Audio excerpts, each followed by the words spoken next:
Assalamualaikum warahmatullahi wabarakatuh. Innal hamdalillah nahmaduhu wa nasta'inuhu wa nastaghfiruh wa na'udzu billahi min shururi anfusina wa min sayyiati a'malina. May yahdihillahu fala mudilla lahu wa may yudlil fala hadiya lahu. Wa asyhadu an la ilaha illallah wahdahu la syarika lahu wa asyhadu anna Muhammadan abduhu wa rasuluh.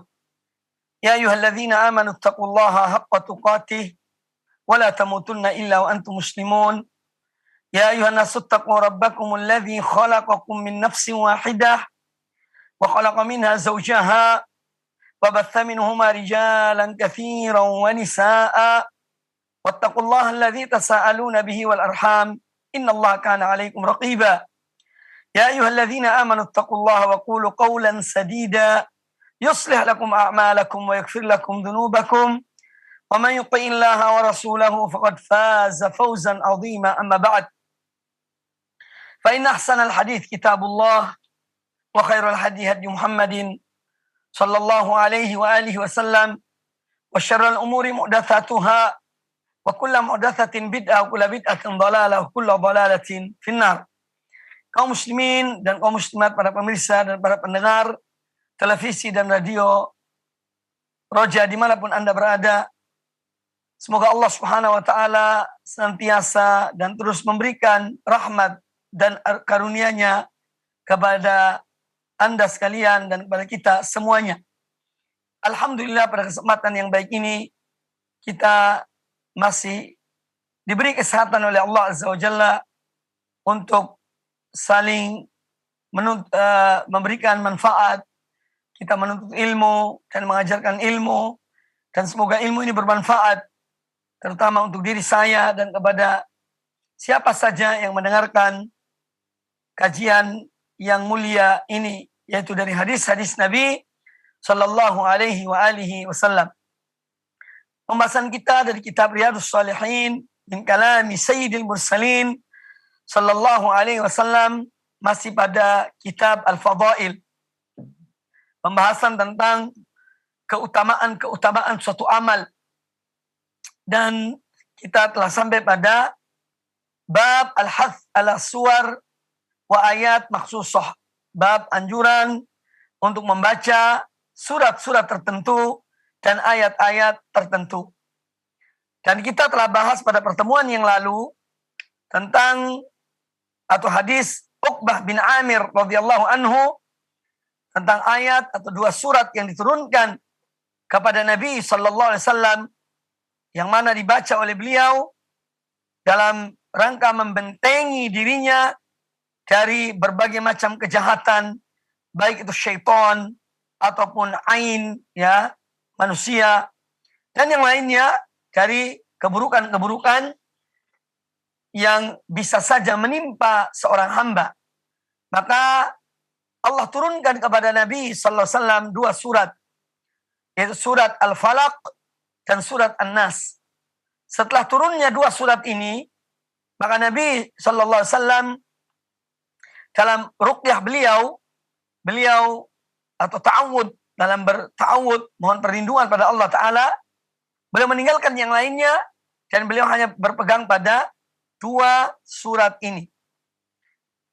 Hadis Uqbah bin Amir yang kita bahas pada pertemuan yang lalu, qala al-Imam An-Nawawi rahimahullah ta'ala, wa an Uqbah bin Amir radhiyallahu anhu anna Rasulullah sallallahu alaihi wasallam qala, dari Uqbah bin Amir radhiyallahu an bahwasanya Rasulullah sallallahu alaihi wasallam bersabda, alam taro ayatin unzilat hadhihi lailata lam yura mithluhunna qattu.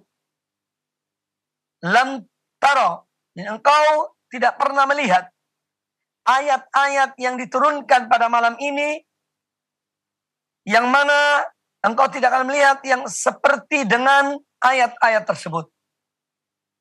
Kemudian beliau menyebutkan, yaitu qul a'udzu birabbil falaq wa qul a'udzu birabbin nas. Itu dua surat ini yang merupakan dua surat untuk kita membacanya, membentengi diri kita dari gangguan syaitan, dari kejahatan manusia, dan dari kejahatan-kejahatan jin dan manusia. Hadis yang kita dengar tadi adalah hadis diriwayatkan Imam Muslim dalam Sahih Muslim. Ya, jadi bahwa hadis ini menjelaskan kepada kita tentang keutamaan dua surat ini. Qul a'udzu birabbil falaq dan qul a'udzu birabbin nas. Ya. Dan bahwasanya dua surat ini adalah sebaik-baik yang diturunkan Allah Subhanahu wa taala kepada Rasulullah sallallahu alaihi wasallam dalam membentengi diri beliau dari godaan al-jin wal ins, godaan jin dan manusia, bahkan dari makhluk-makhluk yang lainnya yang dapat membahayakan seseorang. Kemudian hadis yang berikutnya, qala al-Imam An-Nawawi rahimahullah taala, wa an Abi Sa'id Al-Khudri radhiyallahu anhu qala, dan dari Abu Sa'id Al-Khudri radhiyallahu anhu beliau berkata, kana Rasulullah sallallahu alaihi wasallam yata'awwadu minal janni wa 'ainil insani hatta nazalat al-mu'awwidhatan. Falamma nazalat akhadha bihima wa taraka ma siwahuma. Rawahu Tirmidzi wa qala haditsun hasanun. Dari Abu Sa'id Al-Khudri, Malik bin Sinan radhiyallahu anhu beliau berkata, karena Rasulullah sallallahu alaihi wasallam, bahwa dahulu Rasulullah sallallahu alaihi wasallam yata'awwadzu minal jan.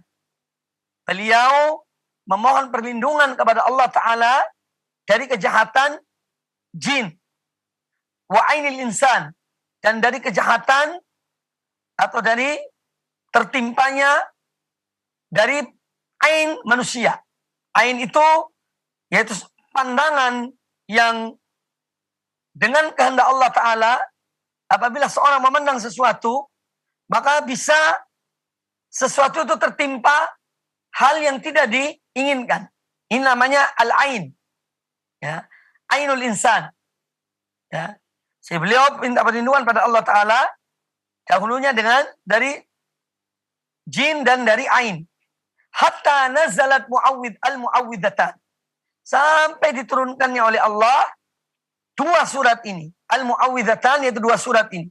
Surat Al-Falaq dan surat An-Nas. Falamma nazalata akhadha bihima. Ketika dua surat ini turun, yang diturunkan oleh Allah Subhanahu wa taala, akhadha bihima. Beliau mengambilnya dan menjadikan dua surat ini sebagai bacaan beliau dalam rangka berlindung pada Allah Ta'ala dari kejahatan jin dan dari kejahatan mata manusia. Wa taraka ma siwahuma, dan beliau meninggalkan yang lainnya. Ini doa-doa bacaan yang lainnya beliau tinggalkan. Artinya dalam memohon perlindungan pada Allah Ta'ala dari kejahatan jin dan kejahatan ain, ya, pandangan manusia. Hadis ini hadis riwayat Imam Tirmidzi, dan beliau mengatakan hadis ini adalah hadis yang hasan, yang baik sanadnya, dan disebutkan oleh para ulama bahwa hadis ini adalah hadis yang sahih. Yang pertama yang diambil dari hadis ini bahwa seorang hamba, ya, boleh memohon perlindungan kepada Allah Ta'ala dari kejahatan jin, kejahatan ain manusia, dan dari kejahatan apa saja dengan membaca doa. Doa-doa yang disyariatkan oleh Allah dan Rasulnya Nabi kita Muhammad sallallahu alaihi wasallam. Ya. Jadi seorang dia pada dasarnya ya berdoa kepada Allah Ta'ala agar Allah melindungi dari kejahatan makhluk yang tidak kelihatan, yaitu jin, syaitan, ya, dan juga dari kejahatan pandangan mata manusia. Itu dengan doa yang kita, atau doa-doa yang disyariatkan, yang diajarkan oleh Nabi sallallahu alaihi wasallam. Ya. Selama doa itu adalah doa yang tidak mengandung kesyirikan. Karena kadang-kadang ada orang yang berdoa dan dalam doanya itu mengandung kesyirikan pada Allah Subhanahu wa taala. Nah, ini berbahaya, ya. Nah, selama doa itu doa yang menunjukkan seorang hamba memohon perlindungan kepada Allah Azza wa Jalla dan tidak mengandung kata-kata atau kalimat-kalimat syirik dalam doa itu, ya, maka doa tersebut dibolehkan. Ini pada dasarnya. Kemudian juga yang diambil dari hadis ini bahwa kalau saja Nabi Sallallahu Alaihi Wasallam, beliau manusia yang termulia, yang dijaga oleh Allah Ta'ala, dilindungi oleh Allah Subhanahu Wa Ta'ala, namun demikian beliau tetap dan selalu memohon perlindungan pada Allah Ta'ala dari kejahatan manusia, dari kejahatan jin, dari kejahatan makhluk-makhluk yang lainnya. Nah, apalagi kita sebagai manusia biasa, ya, yang kita ini tidak mempunyai kekuatan, kita bukan siapa-siapa, ya.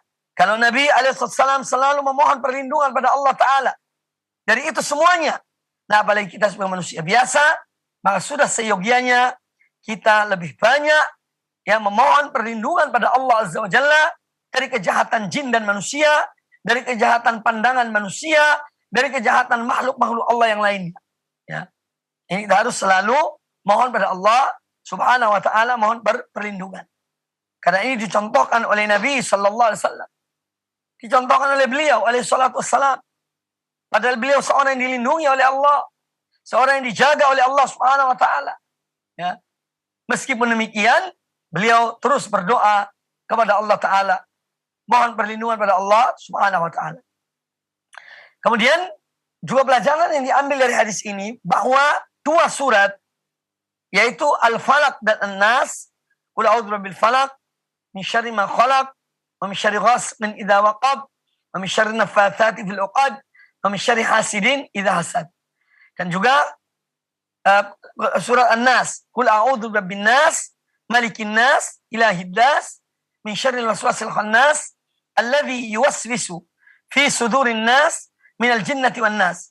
Nah, dua surat ini, ya, setelah diturunkan oleh Allah Ta'ala, maka Nabi Sallallahu Alaihi Wasallam menjadikan dua surat ini sebagai doa atau bacaan untuk meruqyah atau memohon perlindungan kepada Allah Subhanahu wa Ta'ala dari kejahatan jin dan manusia.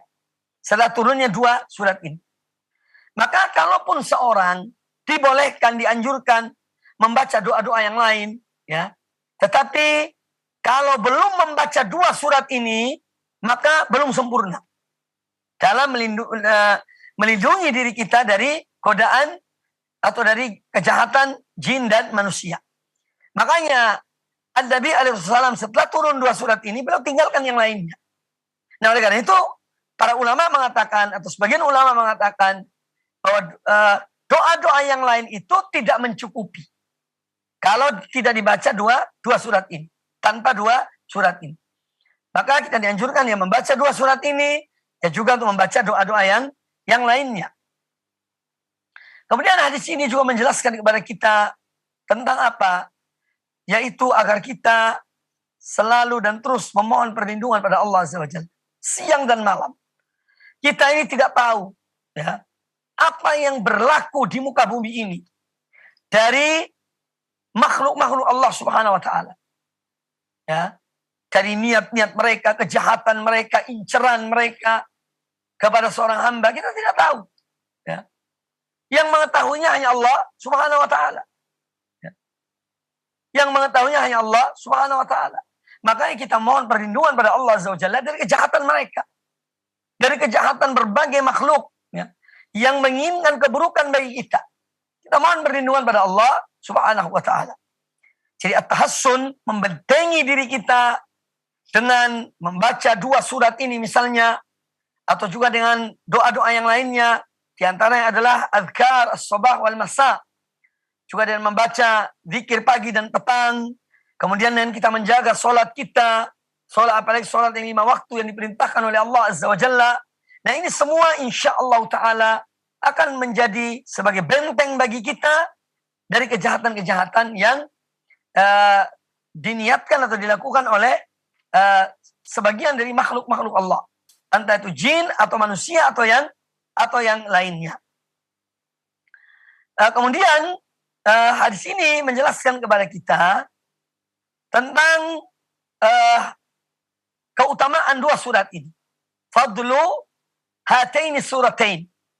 Keutamaan dari dua surat ini, yaitu surat Al-Falaq dan surat An-Nas. Bagaimana saya jelaskan pada pertemuan yang lalu, makanya kita dianjurkan oleh Nabi Sallallahu Alaihi Wasallam untuk membaca, ya, yaitu 3 surat setelah sholat maghrib dan setiap selesai sholat 5 waktu, yaitu surat Al-Ikhlas, surat Al-Falaq, dan surat An-Nas. Kita dianjurkan. Termasuk dalam hal ini, setelah sholat kita dianjurkan pula membaca membaca ayat Al-Kursi, ayat kursi, ya, ayat yang paling mulia, yang paling agung dalam Al-Quranul Karim.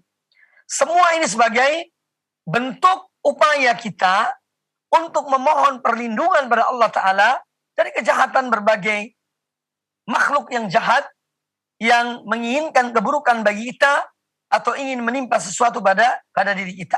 Makanya kita berlindung hanya kepada Allah Subhanahu wa Ta'ala. Seorang kalau dia bertawakal pada Allah, bergantung pada Allah, berlindung pada Allah, Allah yang akan melindunginya. Tetapi ketika dia meminta perlindungan pada selain Allah, ketika dia berharap kepada selain Allah, maka Allah biarkan dia. Allah biarkan hamba tersebut. Nah, oleh karena itu sebagai seorang beriman, ya, mari kita terus membentengi diri kita dari kejahatan-kejahatan makhluk-makhluk Allah. Ya, atau sebagian dari makhluk-makhluk Allah, jin dan manusia, dan yang lainnya yang menginginkan keburukan bagi seorang hamba. Kemudian hadis yang berikutnya. Qala al-Imam An-Nawawi rahimahullah ta'ala.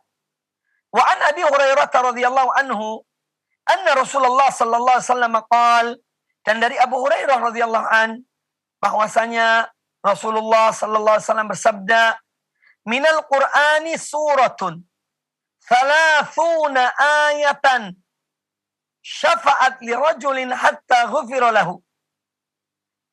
Di dalam Al-Qur'an, ya, ada satu surat. Jumlah ayatnya 30. Surat ini memberi syafaat kepada seorang hamba yang selalu membacanya hatta ghufira lahu, sampai hamba itu diampuni oleh Allah Subhanahu wa taala. Wahia, ya, surat ini adalah Tabarakalladzi biyadihil mulku wa huwa ala kulli syai'in qadir. Yaitu surat Al-Mulk. Surat Al-Mulk yang ada pada permulaan juz yang ke-29. Nah, ini menunjukkan keutamaan surat Al-Mulk yang kita dianjurkan membacanya pada setiap malam. Ya, entah di awal malam atau mungkin di tengah atau di akhir malam. Intinya seorang dianjurkan, ya, untuk membaca surat Al-Mulk karena dia memberikan syafaat kepada seorang hamba dari azab Allah Subhanahu wa taala. Dan dia akan memberi syafaat pada seorang hamba dari sampai dia diampuni oleh Allah Subhanahu wa taala. Ada satu riwayat tentang surat ini dari ucapan Abdullah bin Mas'ud radhiyallahu anhu, beliau mengatakan, man qara'a tabarakalladzi biyadil mulku kulla lailatin. Ya. Barang siapa yang dia membaca surat Al-Mulk, ya, setiap malam, mana'ahu Allah Azza wa Jalla biha min adzabil qabri. Niscaya Allah akan mencegah hamba ini yang membaca surat Al-Mulk ini dari azab kubur. Kemudian kata Abdullah bin Mas'ud radhiyallahu anhu, wa kunna fi ahdin Nabi sallallahu alaihi wasallam nusammiha al-mani'ah. Dan dahulu kami ketika di zaman Nabi sallallahu alaihi wasallam, kami menyebut surat ini dengan nama al-mani'ah. Al-mani'ah itu yang mencegah, yaitu mencegah dari adab kubur. Ya. Hadis ini dikeluarkan oleh Imam At-Tirmidzi dan disahihkan oleh Al-Imam Al-Albani rahmatullah alaih dari ucapan Abdullah bin Mas'ud ini.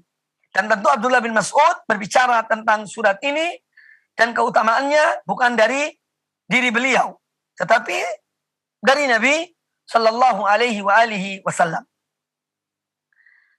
Dan kaum muslimin dan kaum muslimat rahimani wa rahimakumullah, hadis ini, yani hadis Abu Hurairah radhiyallahu anhu ini, dan juga apa yang disampaikan oleh Abdullah bin Mas'ud yang telah saya sebutkan tadi, ini menunjukkan keutamaan dari surat Tabarak atau surat Al-Mulk yang kita dianjurkan membacanya setiap malam. Ya. Kalau pun misalnya seorang pada suatu malam dia itu sibuk, ada suatu hal aktivitas yang dia yang tidak bisa ditinggalkannya, sehingga dia tidak membaca surat Al-Mulk, maka dianjurkan membacanya di pagi hari. Dianjurkan membaca di pagi hari. Kalau memang di malam hari dia tidak membacanya karena suatu hal. Kadang-kadang mungkin ketiduran, ya, karena capek, dia ketiduran, perlu membaca surah Al-Mulk, maka dibaca di pagi hari. Jadi hadis ini menjelaskan pada kita tentang keutamaan surah Al-Mulk. Kemudian juga hadis ini menjelaskan kepada kita tentang adanya azab kubur. Ya. Kita beriman pada adanya azab kubur bagi yang berhak mendapatkan azab kubur. Ya. Jadi azab kubur adalah hakun, satu yang benar.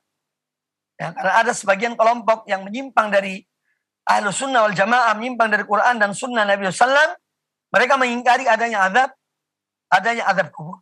Ya, tapi Ahlus Sunnah wal Jamaah ya beriman kepada azab kubur adalah salah satu dari bagian akidah mereka yang terpenting. Ya, bahwa dalam kubur ada 3 hal. Dalam kubur ada tiga hal. Bagaimana saya sering jelaskan.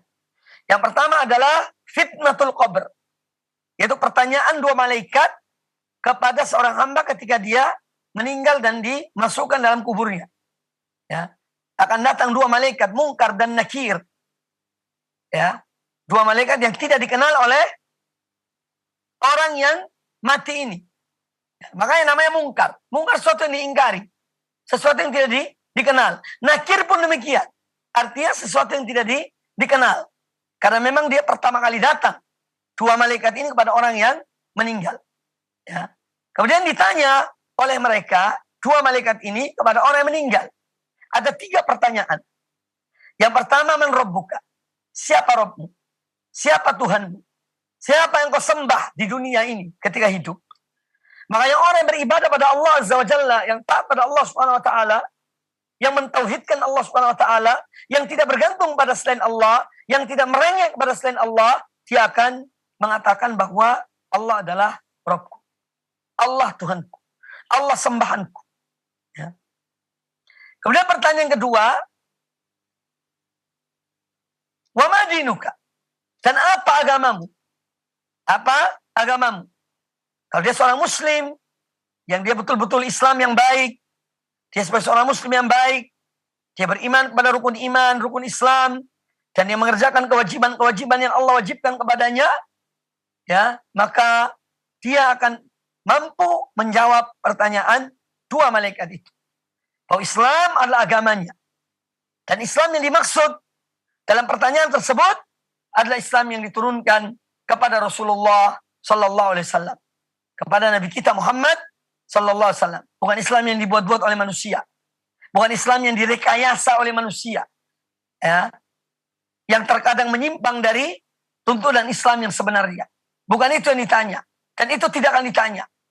Bahkan itu akan menjadi dosa bagi orang yang percaya kepada Islam yang diada-adakan. Jadi Islam yang ditanya oleh Nabi ditanya oleh 2 malaikat itu adalah Islam yang diturunkan kepada Rasulullah Sallallahu Alaihi Wasallam. Kemudian pertanyaan ketiga, itu tentang Nabi Sallallahu Alaihi Wasallam. Wa man hadzal rajulu alladzi bu'itsa fikum? Siapa orang ini? Yaitu Rasulullah SAW yang dimaksud, yang diutus pada kamu sekalian. Ya. Maka orang yang beriman kepada Nabi Sallallahu Alaihi Wasallam, yang mencintai beliau, melaksanakan sunnahnya, menaati beliau, maka dia akan menjawab bahwa orang yang diutus itu adalah Rasulullah, yaitu Muhammad Sallallahu Alaihi Wasallam. Ini fitnatul qabr. Ini yang pertama. Kemudian yang kedua, dalam kuburan itu, hal yang kedua adalah nikmat kubur. Kalau seorang hamba yang meninggal, dia mampu menjawab 3 pertanyaan itu, ya, dia jawab dengan baik. Allah menetapkan lisannya untuk menjawab pertanyaan 2 malaikat itu, maka dia akan mendapatkan nikmat-nikmat kuburan. Kenikmatan atau naimul qabr, ya, kenikmatan dalam kuburan. Ini yang kedua. Jadi ada nih nikmat. Pertama fitnatul qabr, itu pertanyaan. Kemudian yang kedua adalah nikmat kubur bagi orang yang bisa menjawab pertanyaan ini. Maka dia akan diberikan kenikmatan dalam kuburnya. Kemudian yang ketiga, yaitu adab kubur. Juga tergantung pada pertanyaan. Kalau seorang bisa menjawab pertanyaan tersebut, maka kalau seorang tidak bisa menjawab pertanyaan itu, maka dia akan diadab dalam kuburnya. Ya, sesuai dengan amal perbuatannya. Nah, ini tiga hal yang ada yang kaitannya dengan kuburan, yaitu fitnatul qabri, adzabul qabri, dan naimul qabr. Ya, nikmat fitnah yang ada yang berupa pertanyaan dalam kuburan, kemudian nikmat, ya, dan yang ketiga adalah azab kubur. Jadi ketika kita mengetahui bahwa membaca surat Al-Mulk ini dapat mencegah dari azab kubur, ini menunjukkan bahwa azab kubur itu memang ada. Dan ini akidah yang dimiliki oleh Ahlus Sunnah wal Jamaah, yang menjadi keyakinan mereka dalam masalah akidah. Kemudian hadis ini juga menjelaskan kepada kita tentang kitab Allah, itu Al-Quranul Karim, juga bisa memberikan syafaat pada seorang hamba, terutama mereka yang selalu membacanya, ya, yang selalu membaca Al-Quranul Karim. Ana al-lail wa atrafan nahar. Ya, mereka selalu membaca di siang hari maupun di malam hari. Mereka membacanya, kemudian mereka mengamalkannya. Maka ini akan mendapat syafaat dari Allah Subhanahu wa ta'ala, dari Al-Quranul Karim di hari kiamat kelak. Kemudian dari sini juga menjelaskan kepada kita bahwa memang bilangan surat itu pun dari Nabi SAW. Bukan dikarang-karang oleh sahabat. Makanya Rasulullah SAW mengatakan dalam hadis ini, minal Qur'ani suratun thalathuna ayah. Ya, bahwa di dalam Al-Quran itu ada satu surat, ya, yang jumlah ayatnya 30. Nah, ini menunjukkan apa? Menunjukkan bahwa bilangan ayat dalam surat itu pun adalah merupakan bagian dari wahyu Allah Ta'ala. Ya. Sehingga disebutkan oleh Nabi SAW 30 ayat. Itu bilangan surat atau bilangan ayat. Bilangan surat ada 114 surat dalam Al-Quranul Karim. Ya, kalau ayat ya masing-masing surat dengan jumlah ayatnya. Kemudian hadis yang berikutnya. Qala al-Imam An-Nawawi rahimahullah ta'ala. Wa an Abi Mas'ud al-Badri radhiyallahu anhu, anin Nabi sallallahu alaihi wasallam qala, dari Abu Mas'ud, kalau tadi Ibnu Mas'ud, yang saya bawa riwayatnya itu Ibnu Mas'ud. Sedangkan riwayat ini adalah Abu Mas'ud. Wa an Abi Mas'ud, dari Abu Mas'ud al-Badri. Al-Badri artinya beliau salah seorang yang mengikuti perang Badar. Ya, tentu memiliki keutamaan. Allah mengampuni dosa-dosa mereka. Orang-orang yang mengikuti perang Badar Al-Kubra yang terjadi pada tahun kedua Hijriyah. Ya, makanya disebut namanya di sini Abu Mas'ud al-Badri.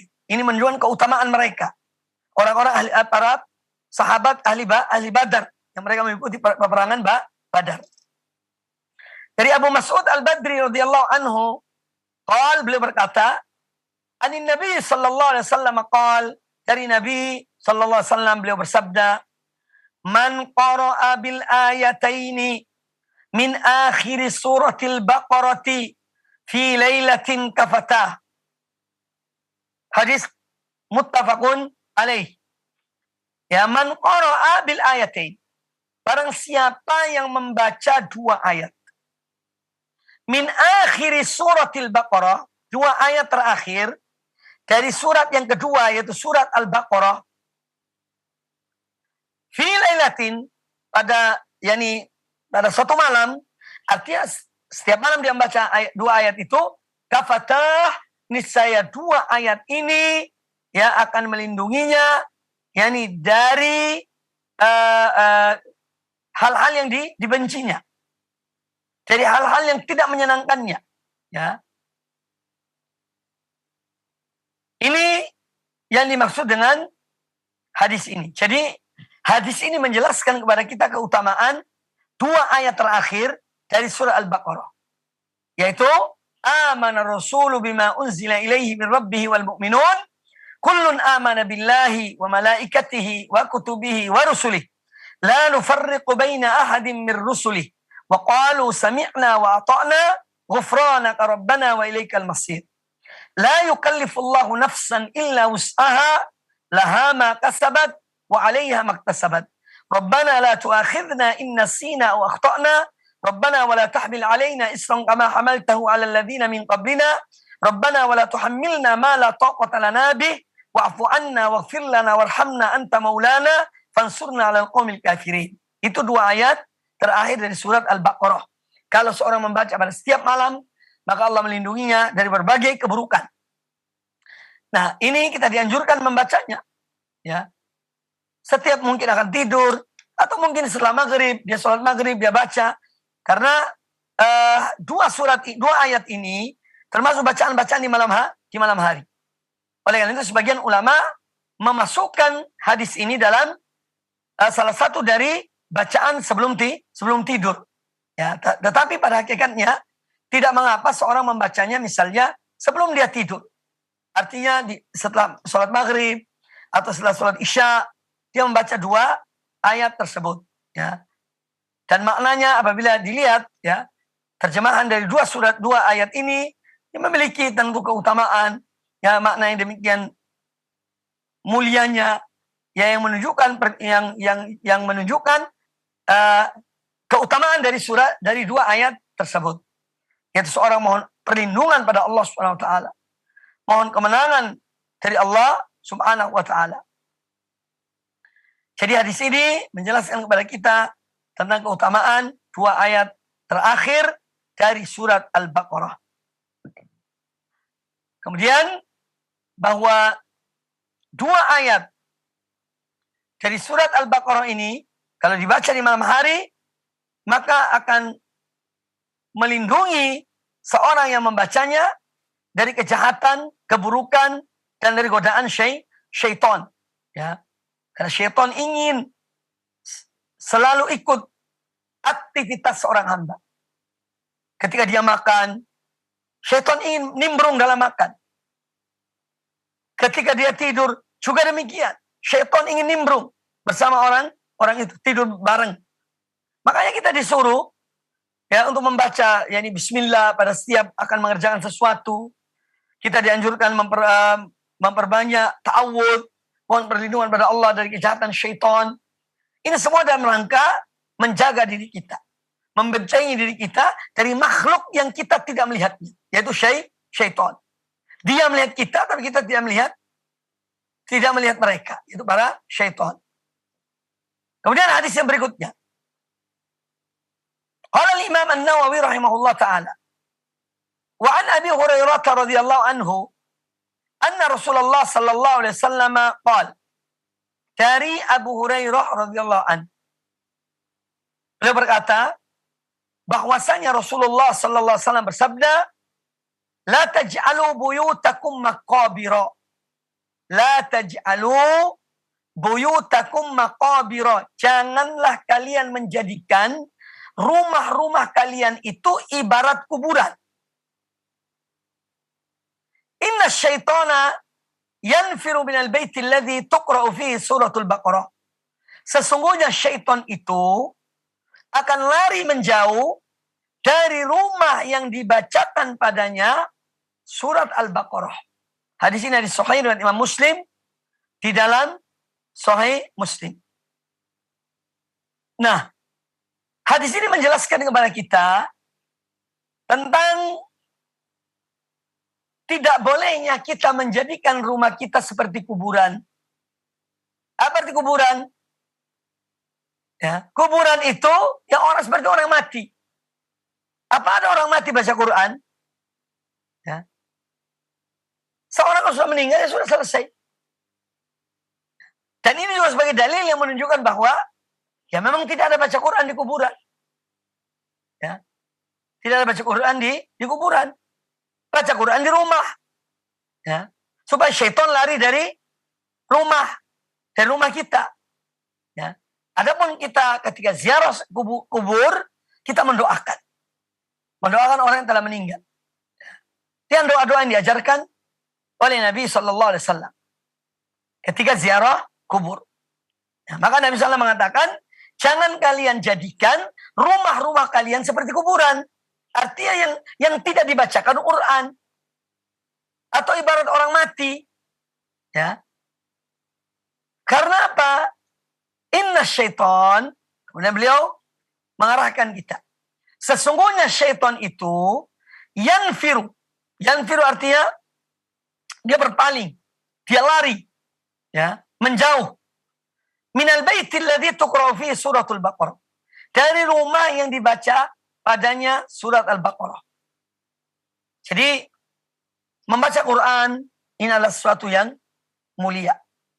Kita baca di rumah kita. Baik dari surat yang pertama sampai surat yang terakhir.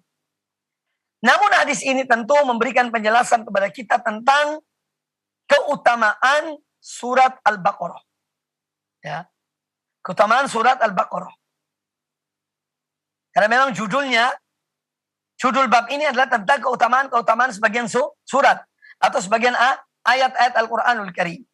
Tadi kita telah mendengar keutamaan membaca surat Al-Mulk setiap malam. Nah, sekarang ada keutamaan lain dari surat Al-Baqarah. Ya. Bahwa orang yang atau rumah yang di sana dibacakan surat Al-Baqarah itu akan menjadikan syaitan lari dari rumah tersebut. Menjauh dari rumah tersebut. Ya. Ini poin penting untuk kita ketahui. Makanya kadang-kadang ya dalam rumah tangga ada permasalahan. Ya.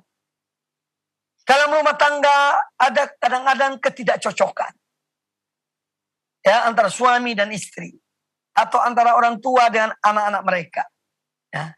Nah, dalam kondisi demikian, itu syaitan pada umumnya mengambil kesempatan. Kalau suami istri itu, maka syaitan berupaya untuk apa? Bagaimana mereka bercerai. Ya. Jadi pekerjaan syaitan. Bahkan iblis memberikan bintang jasa kepada syaitan dari antara pasukan-pasukan iblis. Dia memberikan bintang jasa, mendekatkan dirinya mendekatkan salah satu syaitan itu kepada dirinya, yaitu mereka, para syaitan yang bisa menceraikan antara suami dan istri. Ya.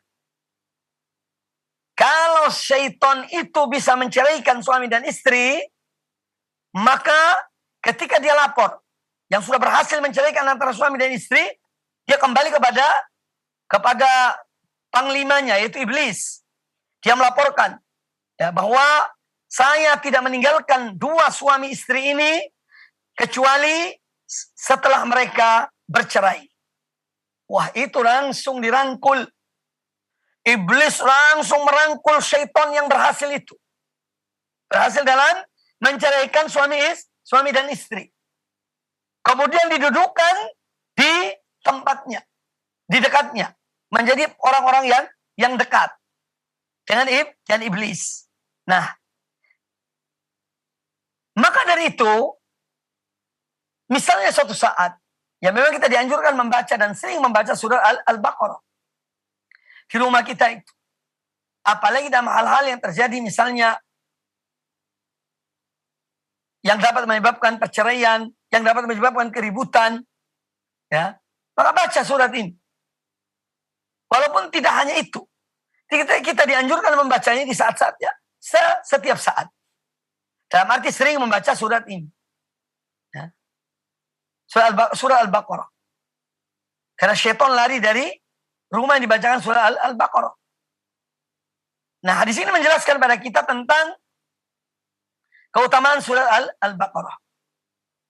Kemudian, yang kedua, hadis ini juga menjelaskan kepada kita tentang sesuatu yang gaib, yang wajib kita imani. Yaitu bahwa syaitan lari menjauh dari rumah yang dibacakan surat Al-Baqarah. Dia tidak bisa mendekatinya. Ya. Dia tidak bisa mendekatinya. Kemudian, Hadis ini juga menjelaskan kepada kita tentang tidak boleh sholat di kuburan. Kecuali sholat jenazah. Itu pun ada batasnya. Artinya begini. Misalnya seseorang, orang tuanya meninggal. Ketika meninggal orang tuanya, dia berada di tempat yang jauh. Ya. Dia diberitahukan bahwa orang tuanya meninggal. Entah ayahnya atau ibunya atau saudaranya. Ya. Kemudian dia akan kembali ke rumahnya. Karena kematian orang tuanya ini. Tetapi, karena memang Allah mentakdirkan, dia misalnya terlambat datang. Setelah orang tuanya dimakamkan. Ya, setelah orang tuanya dimakamkan, atau saudaranya dimakamkan. Maka dibolehkan bagi dia, orang yang baru datang dari perjalanan itu, dia datang ke kuburan orang tuanya yang baru dikubur. Ya. Kemudian dia sholat jenazah. Jadi sholat yang dilakukan di situ sholat jenazah, bukan sholat yang ada sujud dan rukuknya. Karena sholat jenazah itu doa, bagian dari doa, mendoakan orang yang meninggal itu. Ya. Adapun sholat 5 waktu atau sholat sunnah yang ada ruku sujudnya di kuburan, ini tidak dibolehkan. Tidak dibolehkan dan tidak dibenarkan oleh syariat Allah dan Rasulnya Sallallahu Alaihi Wasallam. Ya. Kemudian hadis ini juga menjelaskan kepada kita tentang tidak bolehnya mengubur seorang yang meninggal dalam rumah. Ya. Dalam rumah. Ini tidak dibenarkan. Karena apa? Kuburan orang-orang yang mati dari kalangan kaum muslimin ini sudah ada tempatnya.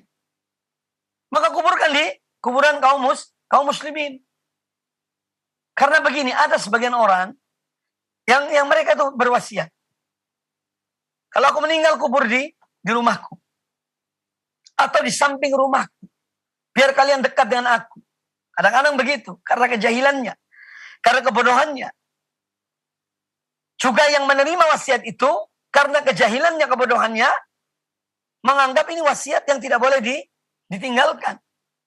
Wasiat yang harus dilakukan. Akhirnya mereka melakukan. Juga karena kejahilan. Karena ketidaktahuan. Maka ini tidak dibenarkan. Kubur jenazah atau keluarga dalam rumah. Atau di halaman rumah. Ya. Karena kuburan kaum muslimin sudah ada tempatnya. Di mana tempatnya kuburan kaum muslimin? Di kuburan-kuburan kaum muslimin. Ya. Bukan di rumah, atau di halaman rumah, atau di belakang rumah, atau di samping rumah. Orang yang meninggal itu tidak. Tetapi di kuburan kaum muslimin.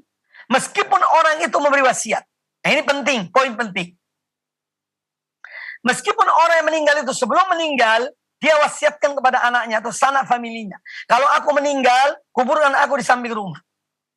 Nah ini wasiat-wasiat yang tidak boleh dilakukan. Dan tidak berdosa. Orang yang tidak melakukannya tidak berdosa.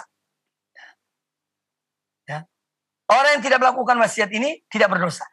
Karena wasiat itu ada yang wasiat yang baik, yang benar. Ada wasiat yang menyimpang dari tuntunan Allah dan Rasul. Contoh yang lain. Dalam masalah harta. Seorang sebelum meninggal dia beri wasiat. Setengah dari hartaku berikan ke masjid. Setengah dari hartanya berikan di masjid. Nah ini tidak boleh dilakukan. Karena menyimpang dari ajaran Nabi Sallallahu Alaihi Wasallam.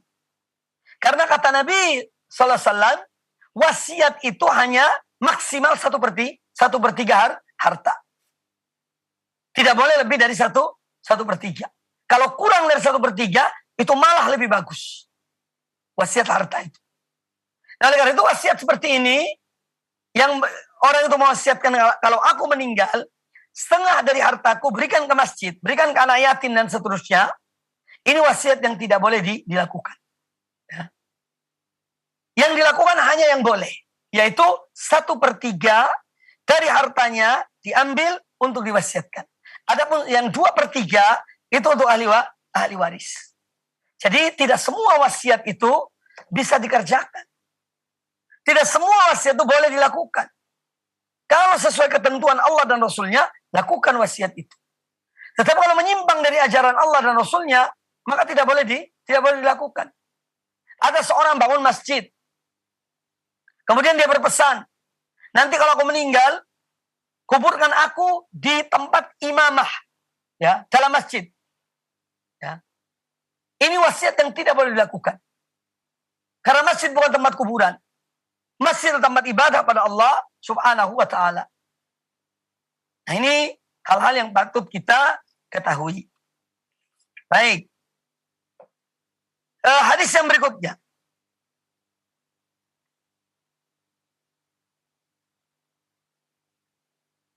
Kata Imam An-Nawawi rahimahullah, wa an Ubay bin Ka'ab radhiyallahu anhu qala, dari Ubay bin Ka'ab radhiyallahu an, beliau berkata, qala Rasulullah sallallahu alaihi wasallam, ya Abul Mundhir.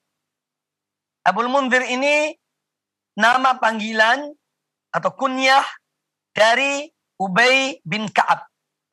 Dan Ubay bin Ka'ab seorang ahli Al-Quran.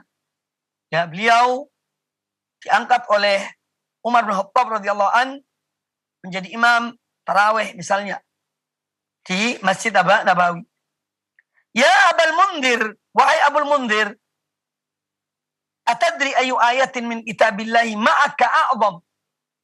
Tahukah engkau ayat apakah, ya, dari kitab Allah yang teragung? Ayat apakah dari kitab Allah yang ada padamu, yang kau hafal? Ya, tahukah engkau ayat yang termulia dari kitab Allah tersebut? Qultu, kata Ubay bin Ka'ab radhiyallahu anhu, aku berkata, Allahu la ilaha illa wal hayyul qayyum, yaitu ayat kursi. Ayat ke-255 dari surat Al-Baqarah. Allahu la ilaha illa wal hayyul qayyum, la ta'khudhuhu sinatun wa la naum, lahu ma fis samawati wa ma fil ard, dan seterusnya. Jadi kata Ubay bin Ka'ab, ayat yang teragung yaitu ayat kursi itu. Fadaraba fi sadri, maka Nabi SAW kemudian menepuk dada Ubay bin Ka'ab. Menepuk dada Ubay bin Ka'ab. Waqal, dan beliau bersabda, liyahnak al-ilmu Abul Mundhir. Yani engkau, yani orang yang semoga ilmu itu betul-betul yani menjadi sesuatu yang ada pada dirimu, wahai Abul Mundhir. Jadi Nabi SAW memuji Ubay bin Ka'ab. Ketika dia menjawab tentang ayat yang termulia yang ditanyakan oleh Nabi SAW kepada beliau, ya, Ubay menjawab, yaitu ayat kursi. Allahu la ilaha wal hayyul qayyum. Nah, ini hadis riwayat Imam Muslim, dan tentu hadis ini juga banyak pelajaran yang bisa diambil, yang mana kita melihat dalam hadis ini, yaitu Nabi SAW memuji Ubay bin Ka'ab akan ilmu yang ada padanya. Nah, ini menunjukkan keutamaan orang berilmu. Keutamaan orang berilmu, apalagi yang mengamalkan ilmunya. Kalau berilmu tapi tidak mengamalkan ilmunya, itu jadi bumerang. Ya. Hanya bisa menyampaikan pada orang lain, tapi tidak dikerjakannya. Ini akan menjadi bumerang bagi orang tersebut. Kecuali kalau dia bertobat pada Allah Ta'ala, mohon ampun pada Allah Subhanahu wa Ta'ala. Hadis yang baru kita dengar tadi, yaitu hadis Ubay bin Ka'ab radhiyallahu anhu, ya, ketika Nabi SAW mengatakan, ya Abul Mundhir. Abul Mundhir yaitu kunyah, nama panggilan dari Ubay bin Ka'ab. Ini menunjukkan bahwa memanggil seseorang dengan nama panggilannya, yaitu seperti Abul Mundhir, atau Abu Ahmad, atau Abu Abdullah, atau Abu Muhammad, ini adalah sesuatu yang dianjurkan. Ya. Sebagaimana yang dilakukan oleh Nabi Sallallahu Alaihi Wasallam. Dan beliau namanya siapa? Nama panggilan Nabi SAW adalah Abul Qasim. Abul Qasim Sallallahu Alaihi Wasallam. Ya. Beliau juga disebut dengan Abul Qasim. Nah, jadi memanggil nama seseorang dengan nama panggilannya, ini bukan nama aslinya, tapi dengan menisbahkan seorang padanya, Ya seperti ya Abul Mundir, ya Abu Ahmad, ya Abu Muhammad, dan seterusnya. Ini sesuatu yang dianjurkan dalam Islam. Salah satu dari sunnah Nabi Sallallahu Alaihi Wasallam. Daripada seorang dipanggil namanya langsung, ya. Maka yang dipanggil nama anaknya, yang dinisbahkan kepada ayahnya, kepada orangnya, ini tentu akan lebih membuat orang itu senang, ya. Daripada memanggil namanya, ya Ahmad, ya Ali. Tapi dia memanggil misalnya Ali ini punya anak namanya Abdullah. Maka dia berkata memanggil Ali dengan Abu Abdullah, ya Abu Abdullah. Ya. Ini hal-hal yang dianjurkan, ya, untuk dipanggil nama seseorang dengan kunyahnya. Kemudian yang kedua, hadis ini menjelaskan kepada kita tentang kedudukan, ya, kemuliaan, keutamaan Ubay bin Ka'ab radhiyallahu an. Keutamaan Ubay bin Ka'ab radhiyallahu an, yaitu Abul Mundir yang disebutkan tadi, Abul Mundir. Kemudian hadis ini juga menjelaskan kepada kita tentang bagaimana Nabi Sallallahu Alaihi Wasallam meletakkan seseorang pada tempatnya, yaitu orang yang berilmu. Abul Mundir, Ubay bin Ka'ab, ketika ditanya, kemudian beliau menjawab, dan jawabannya tepat. Maka Nabi SAW memuji beliau, memukul dadanya, ya, dan menyebutkan dia dengan seorang yang berilmu. Maka menghormati, memuliakan orang berilmu itu adalah bagian dari agama kita. Haknya seorang alim untuk dimuliakan, untuk dihargai, ya, untuk dihormati. Itu ajaran Islam. Nah, kalau ada orang-orang yang tidak menghormati orang yang alim, ini menunjukkan kejahilannya atau kerendahan akhlak dan moralnya. Akhlak dan moralnya. Ya, jadi orang alim, yaitu memiliki kemuliaan, letakkan mereka pada tempat mereka, ya, sebagaimana yang dicontohkan oleh Nabi Sallallahu Alaihi Wasallam.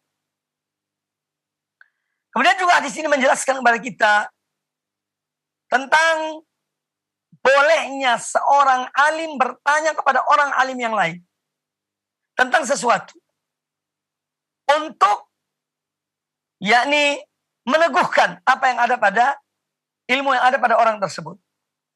Sebagaimana Nabi Sallallahu Alaihi Wasallam bertanya kepada Ubay bin Ka'ab radhiyallahu an tentang ayat dalam Al-Quran, ayat dalam kitab Allah yang teragung. Tentu Nabi SAW mengetahuinya. Beliau bukan tidak mengetahuinya, beliau mengetahui.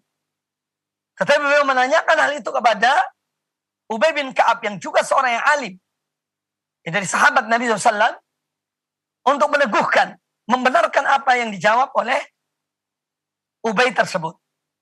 Jadi tidak mengapa seorang alim bertanya pada orang alim yang lain tentang sesuatu hal yang dia sudah mengetahui tentang hal tersebut.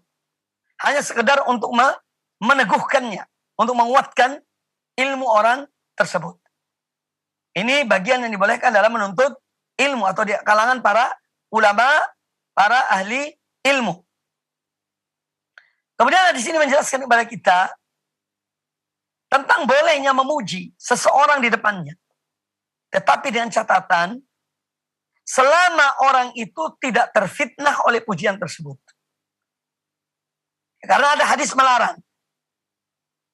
Dalam sebuah hadis Nabi SAW mengatakan, apabila ada orang memuji engkau depan mukamu, maka ambillah debu, siram di wajahnya. Ini di satu sisi melarang. Melarang memuji seorang di depannya.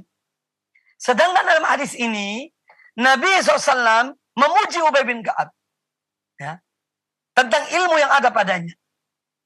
Nah, lalu bagaimana kita mengumpulkan dua hal ini, antara dua yang kelihatannya bertentangan? Jawabannya adalah bahwa seorang boleh memuji seseorang di depan mukanya selama orang ini aman dari fitnah. Karena manusia itu macam-macam. Ada orang kalau dipuji menjadi lupa diri karena pujian orang kepadanya, menjadi terfitnah. Ya. Tetapi ada orang yang walaupun dipuji dia tetap tawadhu, dia tetap rendah hati, ya, dia tetap mengetahui dirinya. Nah, ini yang dimaksud dengan dibolehkannya memuji orang itu selama ada maslahatnya, ada hal yang positif dari pujian itu di depan orang tersebut. Tetapi kalau di sana ada kerusakan, terjadi hal yang tidak diinginkan dari orang yang dipuji itu, maka kita tidak dibenarkan untuk memuji seseorang di depan mukanya atau di depannya. Kemudian di sini menjelaskan kepada kita tentang keutamaan salah satu ayat dari ayat-ayat Al-Qur'anul Karim, ya, yang berada pada surat Al-Baqarah ayat 255, yaitu ayatul kursi. Ya, ayatul kursi memiliki keutamaan, memiliki kemuliaan, ya, makanya dia disebut sebagai a'zamu ayatin, ayat yang teragung dalam Al-Qur'anul Karim, yaitu ayatul kursi. Surat yang teragung dalam Al-Qur'anul Karim adalah surat Al-Fatihah, Ummul Kitab atau Fatihatul Kitab, pembuka dari Al-Qur'anul Karim.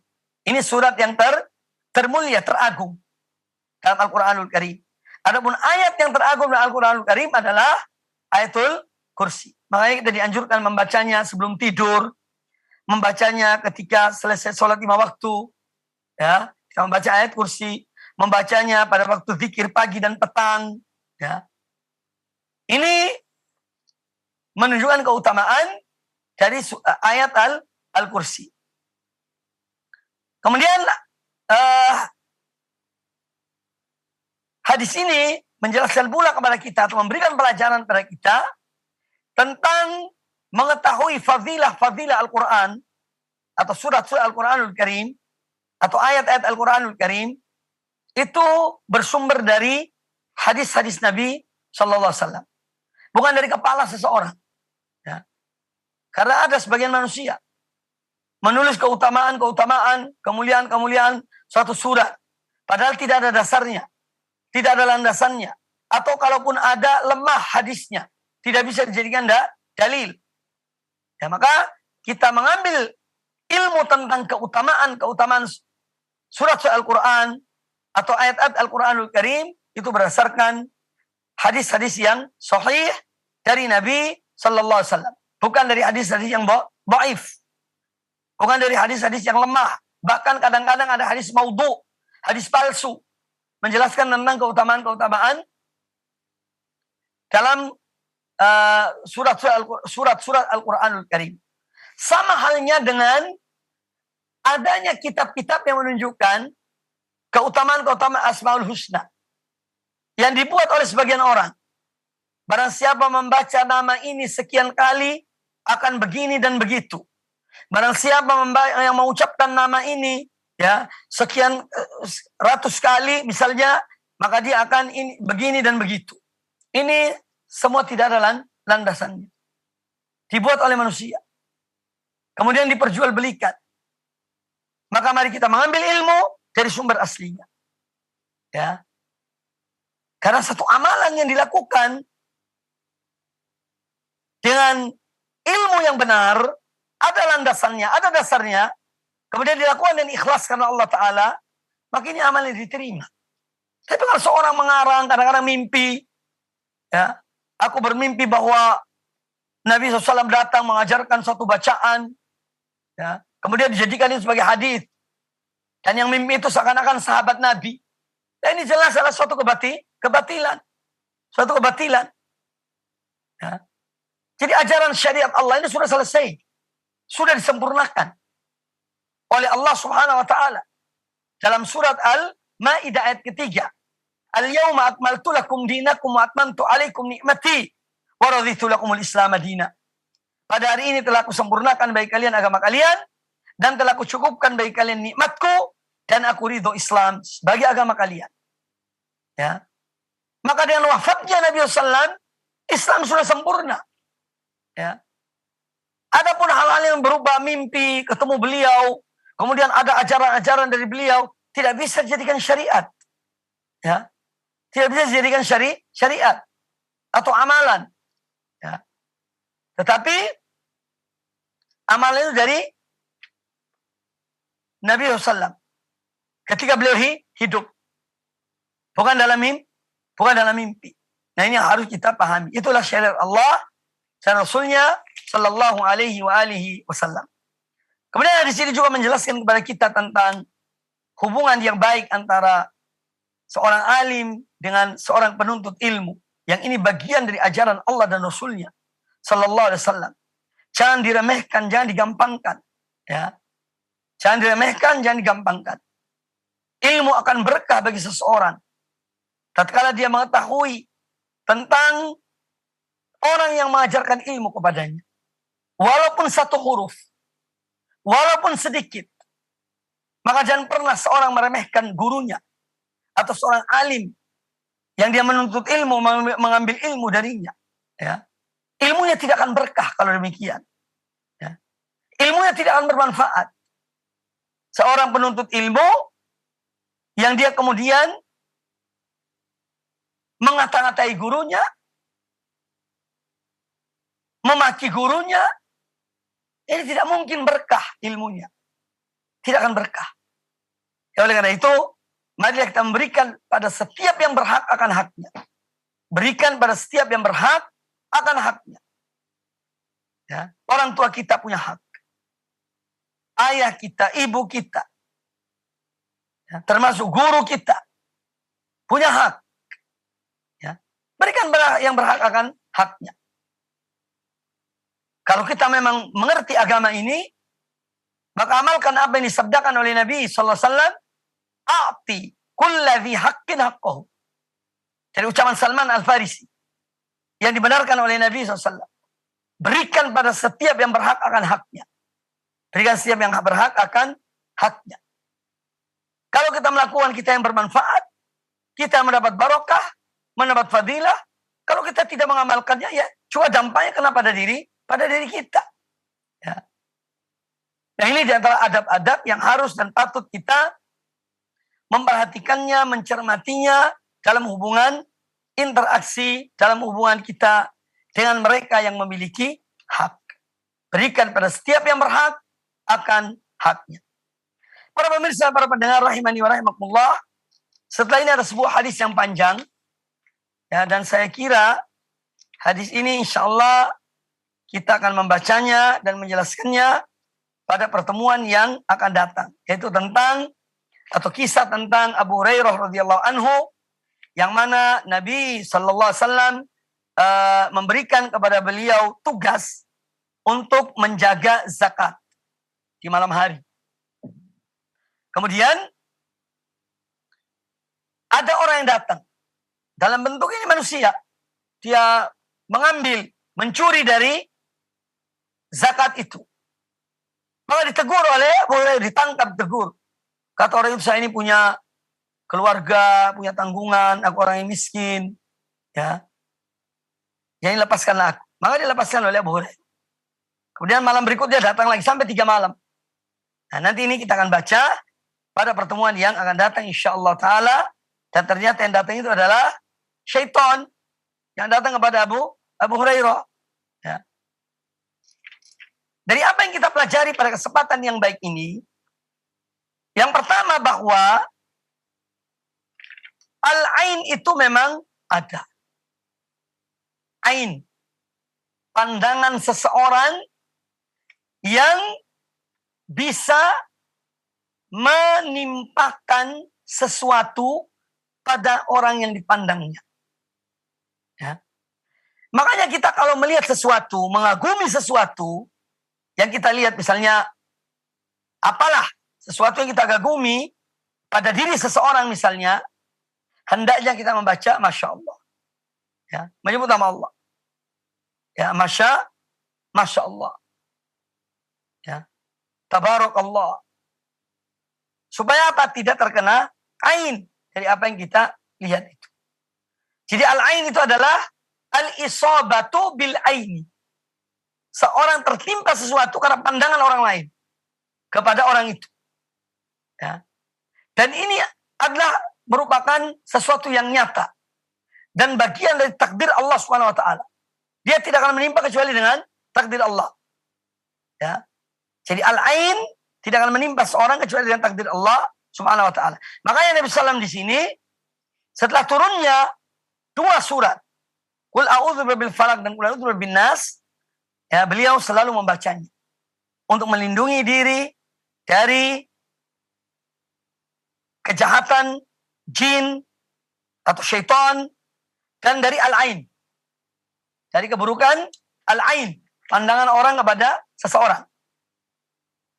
Kemudian juga yang kita ambil dari apa yang kita bahas pada kesempatan yang baik ini adalah tentu keutamaan 2 surat itu. Ya, 2 surat Qul a'udzu birabbil falaq, Qul a'udzu birabbin nas.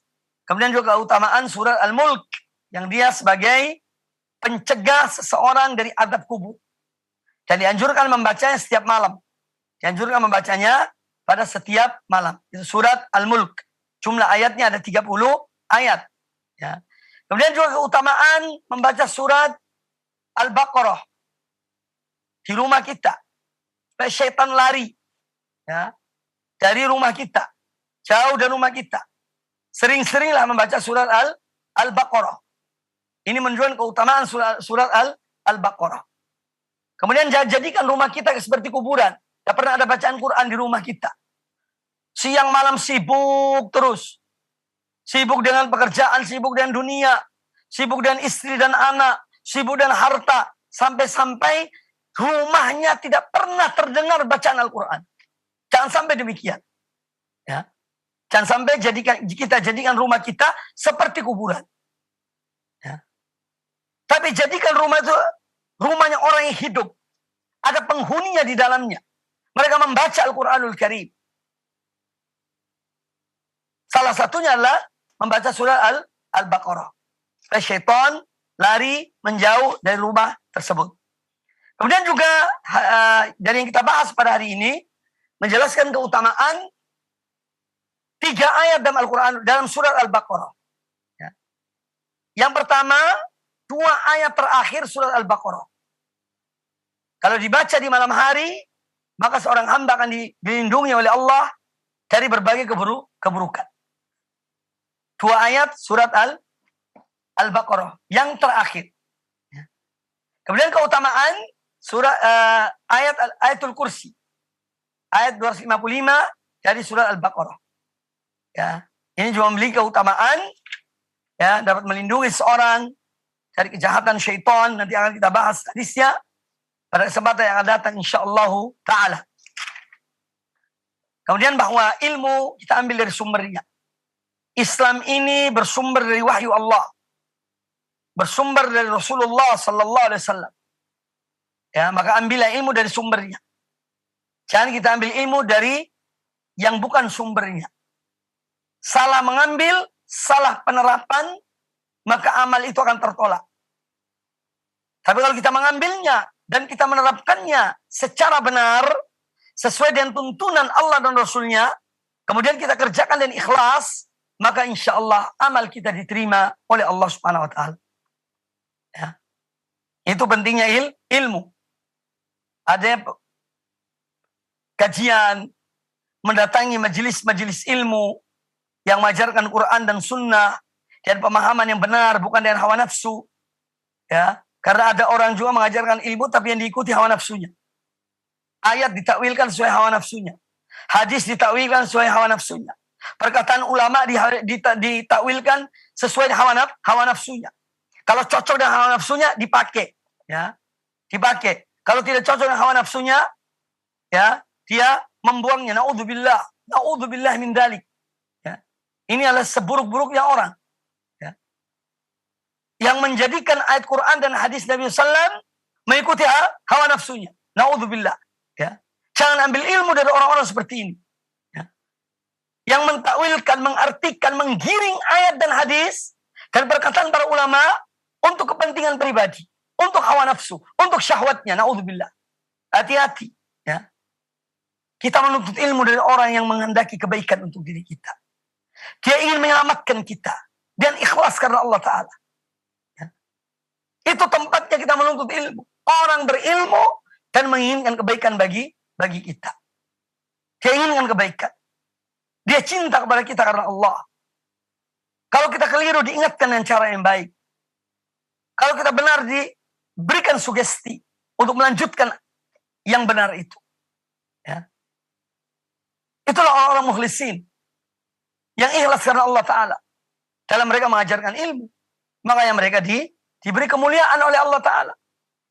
Seperti ulama-ulama salaf dahulu. Bahkan ulama-ulama yang juga hidup di masa kita. Yang mereka ikhlas karena Allah, menuntut, mengajarkan ilmu, memberikan pelajaran pada umat. Dia niat ikhlas, menginginkan kebaikan bagi umat ini. Ya, agar mereka tetap berada di atas jalan yang benar. Ini contoh dan teladan kita. Sebagaimana saya sebutkan pada pertemuan dalam kesempatan yang lain. Contohnya adalah 3 orang ulama besar di abad kita. Yang kita hidup di zaman mereka. Wallahi nyata hidup mereka menginginkan kebaikan bagi umat ini. Yaitu Syekh Abdul Aziz bin Abdullah bin Bas rahimahullah ta'ala. Syekh Muhammad bin Shalih Al-Utsaimin rahimahullah ta'ala. Syekh Muhammad Nasiruddin Al-Albani rahmatullah alaihim ajma'in. Mereka tidak menginginkan bagi umat ini baik secara menyeluruh komunitas maupun secara perorangan kecuali kebaikan. Makanya ilmu mereka bermanfaat, dakwah mereka bermanfaat, ya. Ucapan mereka didengar karena keikhlasan dalam mengajarkan ilmu kepada umat ini, menginginkan kebaikan bagi umat ini. Bahkan orang-orang yang menyimpang, mereka datangi atau mereka dialog, mereka bersurat, ya. Mereka nasihati dalam surat-surat mereka dan kitab-kitab mereka. Rahimahullah. Rahimahumullah, semoga Allah merahmati semua ulama-ulama muslimin yang menginginkan kebaikan bagi umat ini. Maka jadilah orang yang alim, orang yang menginginkan kebaikan bagi umat ini. Baik jama'atin atau afrodan. Kebaikan bagi umat ini baik secara menyeluruh ataupun perorangan. Itu akan bermanfaat bagi kita. Itu akan bermanfaat bagi ilmu kita. Ya. Jadi jangan kita jadikan ilmu untuk membela diri kita, membela hawa nafsu kita, membela syahwat kita. Ya. Ini akan menjadi bumerang bagi seorang yang mengerjakannya, yang melakukannya. Tapi ilmu adalah rahmat bagi umat ini. Ilmu adalah rahmat terutama bagi diri kita. Ya ayyuhalladzina amanu, wahai orang-orang yang beriman, qu anfusakum wa ahlikum nara. Jagalah, peliharalah diri kalian dan keluarga kalian dari azab api neraka. Maka ilmu yang menjadi rahmat pertama kali seyogianya seharusnya untuk diri kita. Kemudian keluarga kita, kemudian kepada umat, kepada orang lain. Insya Allah kalau demikian akan diberkahi oleh Allah Subhanahu wa ta'ala. Semoga apa yang disampaikan bermanfaat bagi kita semuanya. Dan semoga Allah Subhanahu wa ta'ala senantiasa menudahkan kepada kita ilmu yang bermanfaat dan amal yang soleh. Wallahi ucapan ini berat. Lebih berat lagi berbuat. Lebih berat lagi beramal.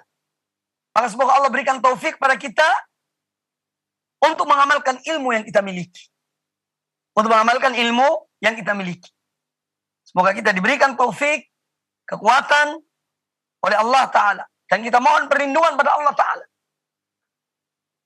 Dari ilmu yang tidak bermanfaat. Ilmu yang tidak diamalkan. Ya. Na'udzubillah. Aqulu qouli hadza wa jazakumullahu khairan. Demikian kajian kita pada kesempatan yang baik ini. Akhirnya saya menutup dengan subhanakallah wa bihamdika. Asyhadu an la ilaha illa anta astaghfiruka wa atubu ilaik. Wa sallallahu wa sallam wa barak ala nabiyyina wa ala alihi washabihi ajma'in. Thumma assalamu alaikum warahmatullahi wabarakatuh.